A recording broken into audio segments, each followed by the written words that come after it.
Je commence par M. Swangele. On ne peut pas dire qu'un prophète est un homme qui parle pour l'univers. Ça n'existe nulle part. Pour l'humanité, ça n'existe nulle part. Vous prenez la Bible, qui est leur référence, de bout en bout. Les prophètes, ce sont les prophètes de la nation d'Israël. Ils annoncent le fils de la promesse, qui est leur Jésus, idole, mythologie. Là. Jésus arrive, lui-même, il le dit. Vous prenez les références, mais je peux les donner pêle-mêle comme ça. Vous prenez Matthieu le chapitre 10, vous lisez le verset 5. Vous prenez Matthieu 15, vous lisez le verset 24. Et ils disent des choses qui sont simples. Jésus dit, moi, je suis venu. Dans le chapitre 10, il a fini de choisir ses apôtres, il les envoie en prédication. Il dit, ne rentrez pas chez les païens et ne rentrez pas dans les villes samaritaines. Allez et cognez chez les enfants d'Israël. Il confirme la même chose dans Matthieu 15, 24. Il dit, moi, je suis venu pour les brebis perdues de la maison d'Israël. C'est Jésus lui-même qui parle. Donc, on ne peut pas faire mieux qu'un aveu. Du point de vue du droit, ça n'existe pas. Il n'y a pas meilleure preuve que l'aveu. C'est Jésus lui-même qui parle, c'est dans la Bible. Donc, à un moment donné, il faut savoir raison garder. Quand j'ai dit ça, vous voyez, il y a une contradiction dans son développement.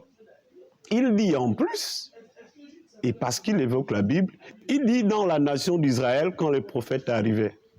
La nation d'Israël, ce n'est pas le monde entier. Donc, à un moment, il faut être capable de s'entendre parler.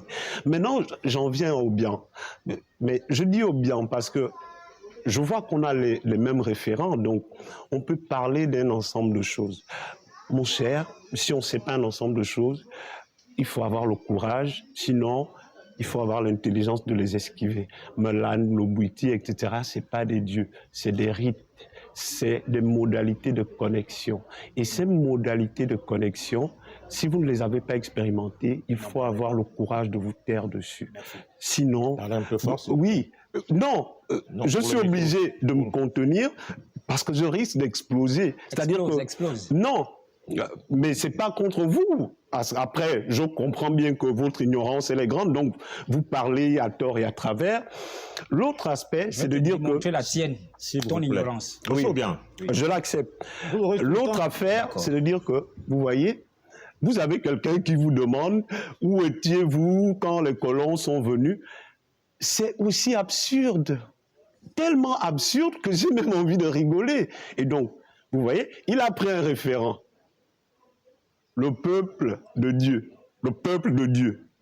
Dieu, créateur de l'univers tout-puissant, est pris en esclavage en Égypte.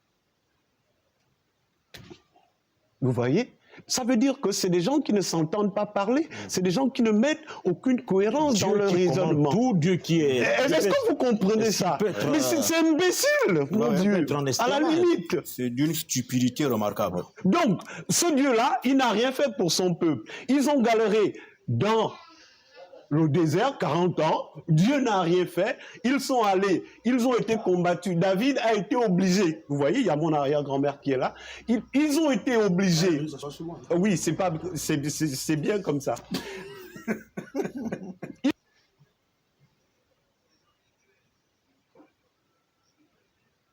De terre, où était leur Dieu?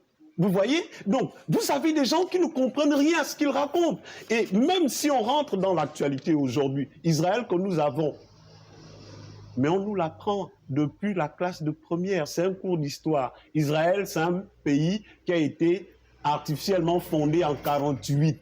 Israël est obligé de se barricader.